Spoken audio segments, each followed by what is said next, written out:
Сәлем баршаңызға. Бүгін біз минутка тортын жасаймыз. Өте жұмсақ әрі дәмді тез жасалады.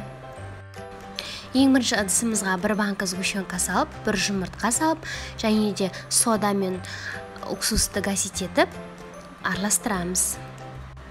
Содан соң көріп тұрғандарыңыздай 3 стакан ұн саламыз. Жақсылап тұрып қолмен иілеп, қамыр дайындаймыз. Осындай жұмсақ қамыр жасап алып, 6 немесе 7 бөлікке бөліп, газға екі жағын ауыстырып, теп-тез пісіріп аламыз.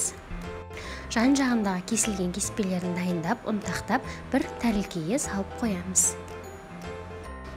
Келесі кремін дайындаймыз. 1 стакан сүт құйып, шекер салып, 2 қасық ұн салып, және де 2 жұмыртқа салып, миксермен жақсылап тұрып, барлығын араластырып алып, газға, отқа қойып, баяу қойып, араластырып тұрамыз. Қоюланғанша араластырып тұрып, газды сөндіріп, суытып аламыз. Креміміз 10 минуттай суыған соң, комнатный температурада тұрған маргаринімізді араластырып, жақсылап кремімізді дайындап қоямыз. Осылайша коржиктерімізге кремдерімізді жағып, әдемілеп, өзіңіздің қалауыңыз бойынша оформлениелер жасауға болады. Ас болсын!